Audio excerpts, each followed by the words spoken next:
The statistics. And it's better not to have that either way, neither on land nor water. No. I love it when we get over land over there. I always love it when we touch down just to get off the airplane. Yes. It doesn't matter whether it's over land or water. I just like the But end then of the there's flight. that moment when he touches down and it's going so fast. I think, is he going to be able to put his But brakes on? that's exciting. Yeah, it is exciting. It is I mean, I exciting. like flying. And I love flying in It's super small exciting. aircraft. Yeah. Aircraft. I always wish to get on the Concorde, Yes. and I was very sad when they retired. I Yes. don't know if I could ever afford it anyway. No, but you could use air miles to get on that. Right. So that was a dream of mine, and I think this is. Yeah, Are we good? almost. I don't know why this isn't. So what's the backdrop here? Kerry? It's Wait, that's nice. yeah, it's super. What is it this time? We should talk about this for a couple of minutes. Yeah. wait a minute. I've forgotten Colour where we green. are. It's a rooftop in Oh, it's- Midtown Atlanta, but I might be able to see your apartment. Yes. Everybody wants to move here, not to the countryside, which is crazy. No. I guess they don't have horses. No, it's a bit awkward, wouldn't it? Jens Korndörfer, am I saying that correct? Yes, you are. Thank you for joining me on the bench with Dr. Pleasure to be Carroll. Yeah, I've known of you for such a long time. I'm so glad we can have a sit and have a chat about your great career. Likewise. You've done so much, and you're young. Well, I don't know about that. I don't know about either one of them. No, we won't go there, right? One just tries. I think, if you're a musician, you have to be passionate about what you're doing. Yes. And you just want to do all kinds of things. And that's what has driven me for the last 30 years or so. So where is home for you? Because we hear a lovely accent. Originally Germany, Oh, yeah? What part?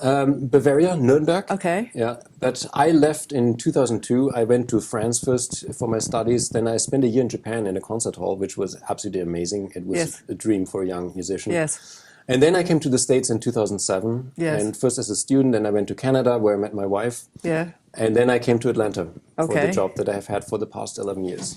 So going right back to when did you first hear an organ? I can't remember the exact moment, but I do remember what really brought me, what got me excited about the organ was I took organ lessons and I honestly didn't really But practice. why did you want to learn the organ? I played the piano and my mom felt it would be nice to play the organ. It's a Okay. great instrument and Did but I she was play- not excited. did she No, play- no. she played the piano a little bit, but no one else is a musician in my family. Okay. But my teacher was like, he could feel there was some talent there, but I Yeah. didn't practice. So he brought me along to a concert where a fellow organist played all 4 Bach toccatas, and he Yes. began with the D minor toccata. Of course, yeah. So I heard that piece, and I don't think I heard the rest of the concert. Yes. It was like, after the concert, I said, I have to play this piece. Yes. It was way too difficult I at that know. time, but I started practicing. I heard Beatles Staccato, and that was the first piece I wanted to play. I mean, Not exactly an easy start no. either. But I think that's what it is, that you get excited about something, and Yes. then you put in the hours. Yes. To eventually learn it. Because it's not easy, the coordination with hand and feet. No. To get all of that, you need to spend a lot of time. Yes. So I'm jumping ahead of myself. I'm just thinking, growing up in Germany, you have some of the finest historical organs in the world. Yeah. Did you have access to one? No. Actually, my area in Nuremberg, there are not all that many historical instruments. So Nuremberg itself was destroyed during World War II. Right. And even then, I don't think they had too many really interesting instruments at that time. It's more North Germany and Central Germany Right. where you have a lot of the Silbermann and Schnittger Yes, and all yes. of that. It's not really. You have in the south of Bavaria, you have the reap organs and Ottoborien, but that's from my hometown maybe a 3-hour drive. So we never went there. I think the first time I really got in touch with amazing historical instruments was when I went to Paris. Yes. And discovered the organs there. But it's only then when I came back as a student, I did some organ trips. Actually, there was an American group that I accompanied to Germany to serve as interpreter. Yes. And that's when I played some of the Schnittger organs and Silbermann organs for the first time in my life. So what was that like to sit down and play one of those? I think every time you sit down at a historical instrument, it's a unique experience. It's humbling, isn't Yeah, it? it's humbling and life-changing. Yeah, I sat down at the Trost organ that Bach Waltershausen, designed. yeah. And I just felt, wow, and the organ hasn't been changed, Yeah. right? I mean, it's just you feel, good grief, Yeah. you're sitting on agree. something that the master Yeah. had created. It is. Yeah. It makes you feel so small, really. Yeah. It So does. sitting down at an organ like that, it's just it's nothing like it. It's a pilgrimage in a way, isn't it? Yeah, it is. I feel like, I mean, you said, Bach sat on this very bench, right? And it doesn't matter where you go, it's Bach or Buxtehude or Widor, Vierne, exactly, all of these. And you play those same keys, not necessarily, I mean, in Notre Dame it's no longer the same keyboard, but Saint-Sulpice actually is. It's the same keyboard that Widor and Dupré played Sunday after Sunday. And the music comes alive, right? You realize it was written for these instruments. It makes so much sense. So much that otherwise you struggle to make work. It works on its own. I remember the first time I heard Daniel Rope, I studied with him in Saint-Sulpice. I literally cried. It was emotional of hearing that organ and starting quietly and then crescendoing and then diminuendoing. It was just, it's no words for it. In the room. Yes, right? The room sound is the best stop, isn't it? That just blossoms and keeps rolling in and out. It's unbelievable. Yes, you've had some fabulous teachers. Tell us about your teachers. So in Bayreuth, I grew up in Nuremberg, and then I studied church music in Bayreuth, which is a school for church music only, and the teachers there are not very famous, but they were actually... Right? Pardon? Wagner was in Bayreuth, yes. Yeah, exactly. But so I had very good organ and piano lessons that laid a very solid foundation for me. And so my organ teacher was Hartmut Leuschner-Ostowski, and he really was good at teaching me the basics of historical performance practice, Baroque articulation and all of those things. And my piano teacher, Michael Wessel, he was outstanding at developing a piano technique. Right. And that is what allowed me to go to the Paris Conservatory. Because when you think about it, the Paris Conservatory is one of the top schools in the world. It is. Bayreuth is not exactly quite there. So it was really that background that I got in Bayreuth. What was the auditions like for the Paris? You had to, there were two, actually there was first a theory exam. Which was that hard? It was okay. I think again I had a very good background, and so it was fine. But I remember that you had to pass a theory exam to be admitted to the auditions. Yes. And then there were 2 rounds. In each round you had to play 3 or 4 pieces. I don't remember exactly. Yeah. And at least one had to be memorized. And I tried to. I mean, I really, this was my dream. So I went overboard. I played everything from memory. And everything that you could do in order to impress them, I went for it. Yeah. So it was really amazing. And what I will never forget, there were pieces you had to play one Bach toccata and a tierce en taille and things like that. So you could choose. But then there was a set piece that you would get 4 weeks before the audition date. And so at that time, I think they did send out an email already to those that had registered. And so when I saw what it was Guillou, the Sixth Saga. And I checked the library in Bayreuth, and they didn't have it. I called my teacher, he didn't have it. And finally, I found a music store. I called all over Germany. In Bremen, they had it, and so they shipped it. And I was like, what is this piece going to be like? So, and I saw it, and I opened the score, and it's not an easy piece. Jean Guillou is never easy. No. And I was like, am I going to be able to learn this in 4 weeks? Yes. I was like, you have worked so hard so far, I'm going to do this. And I practiced almost round the clock. Yes. That's what I did. And so that I will never forget that piece, getting that ready, and obviously everything worked out. Yes. And then, so it was first and second round. And the second round, afterwards, Olivier Latry came to me and said, so congratulations. And do you have any plans for tonight? It was a Saturday. And I said, well, actually, I have a train to go back to Germany, a night train. And he was like, well, if you want, you could come to Notre Dame. Oh, no. So I was like, I have no plans whatsoever. I'm going to change my train ticket. So I went to the train station and I got a hotel for that night. And then I just went to Notre Dame, and I'll never forget, walking up the steps to that organ loft and then hearing Notre Dame, the organ there, and seeing Latry improvise, and actually him introducing me to a couple of people as that's going to be one of my students in the fall. It was one of the most amazing days in my life. That must have been amazing. It was. I mean, the first time I went in there, it's like you feel humble. It's just the history behind it, the view from. So you rehearsed there at night. Did they? You actually don't get too many lessons there. That was one big disappointment. You assume you go to Paris, and you have all these fabulous churches with these amazing organs, and so Notre Dame usually maybe once or twice a year we would have an evening where the class would go, and then all the students would have lessons. And then there was, for the Fête de la Musique, the music festival that they have in late May, I think, every year in France. There's a concert that the students play. So each student gets to play one piece on the organ, and that's really amazing. But otherwise, the lessons are mostly at the conservatory in the Cité de la Musique, on the Riga organ, which is a nice instrument, but it's not Notre Dame or Saint-Sulpice. And then I forgot the organ builder, the Baroque organ that they have in the museum.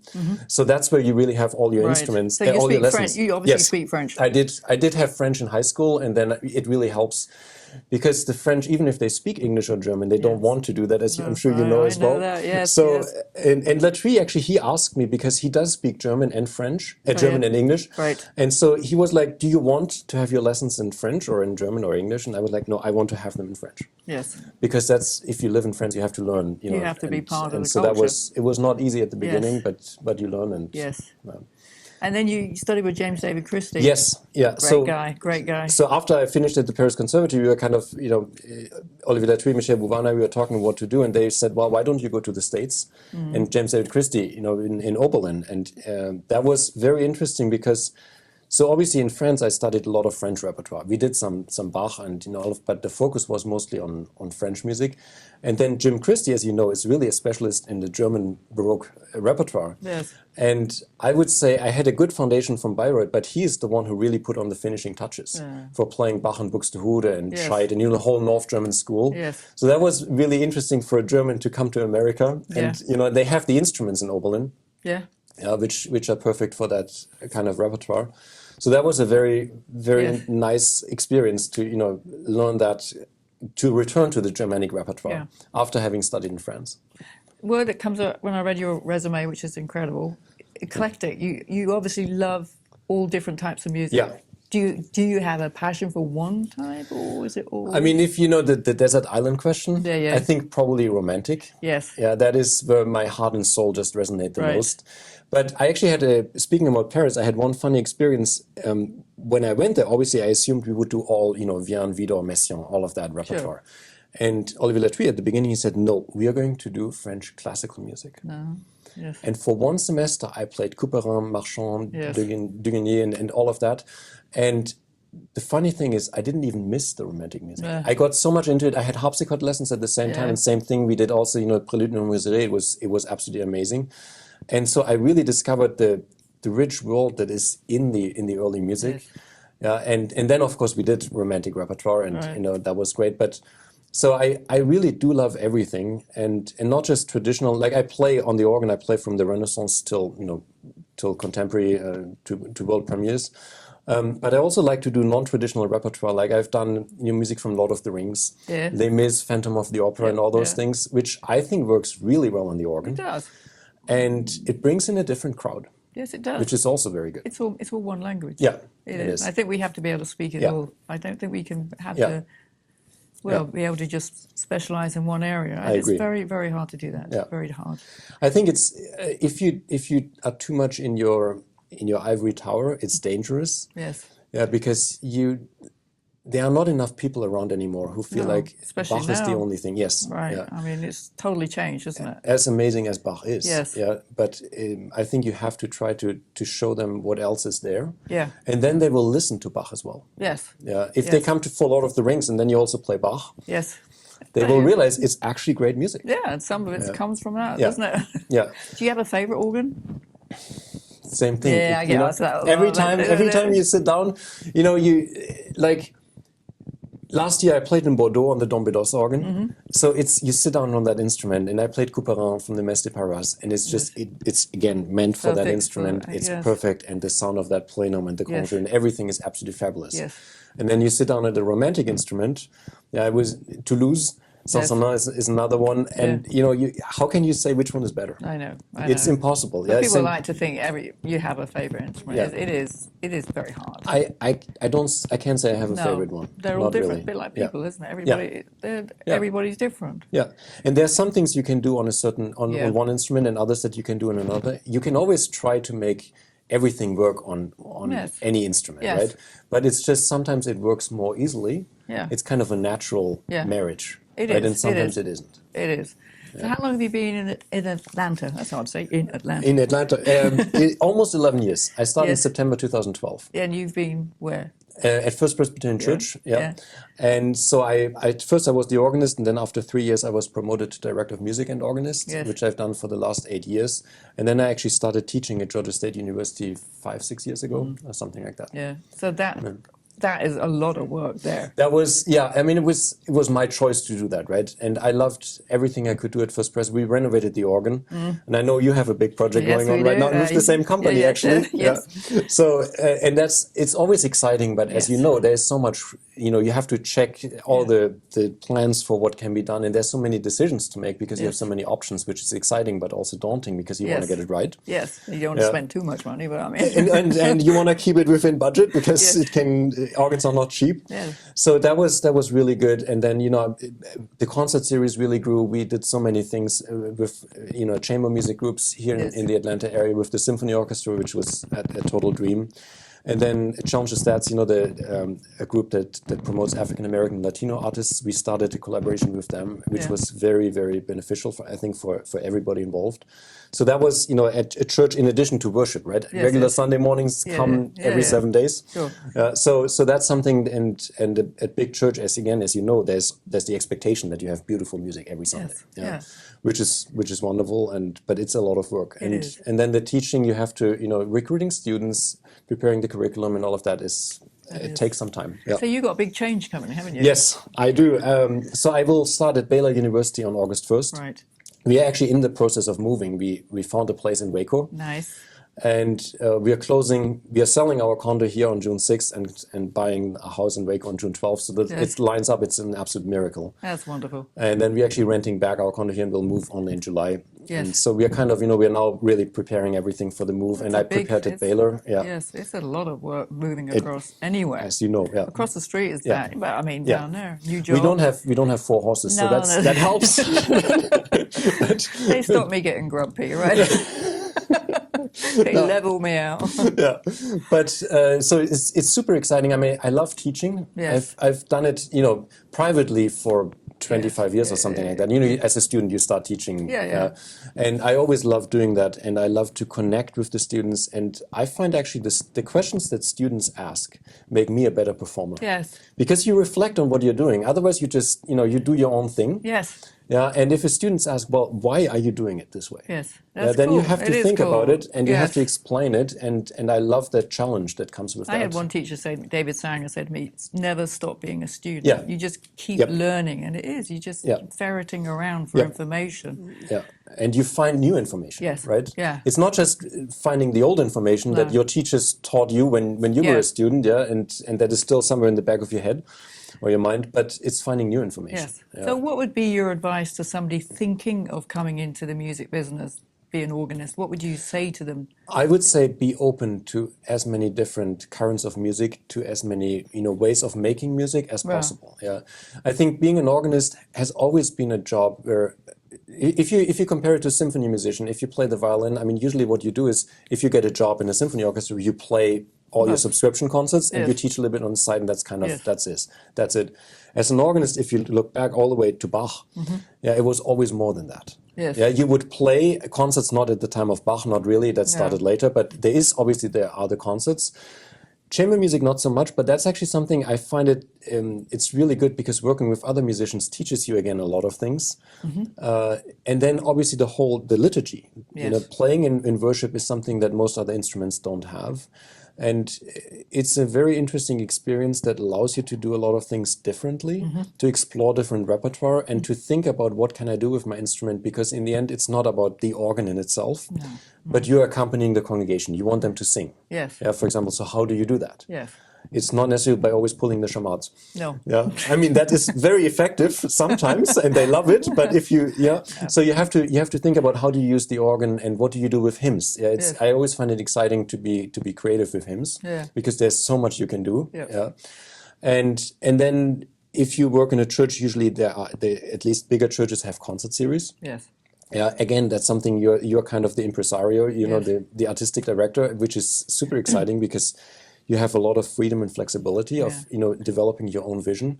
And I think so. Coming back to your question, if your goal is to work in music as an organist, I think you should have all of that in mind. Yes. Yeah, and try to develop skills in all these areas. Budget is another one. That's a big one. The whole administration. Yes, And working with committees Yes. is another thing. Yes. Yeah, it's. I mean, you want to get your organ renovated. Yes. You yourself are not going to have the funds. No. Right. And yes, it's a. you need a lot of people to chip in Yeah. to make that happen. So how do you get them excited about what you care for? Yeah. Right.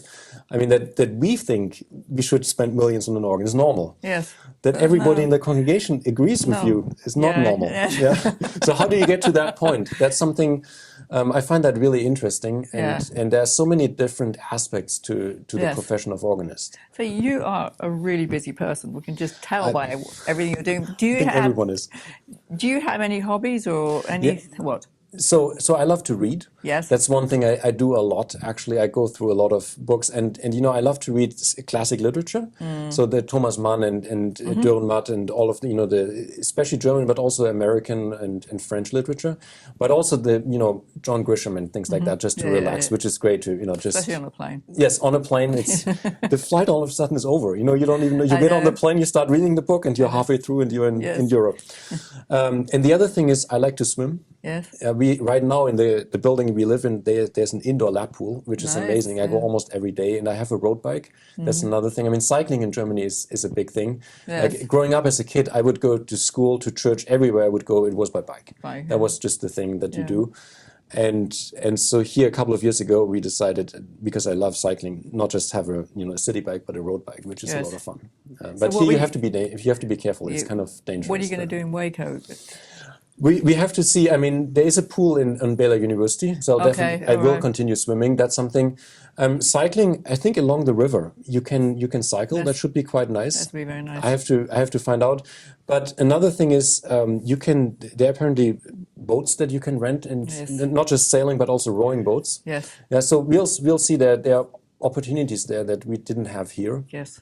So I may just see what is possible. Yeah. Well, Jens, it has been fantastic talking to you. Thank you so much for joining me on the bench with Dr. Carroll. I'm so glad we got a chance to do this before you scoot off to Texas. All the very best to you. Thank you for having me. Have a great time. Thank you. Thank you. That was easy. Was it real fun? Really easy. You talk really well. Thank you. No, you do, but you give me room to just slip in a question.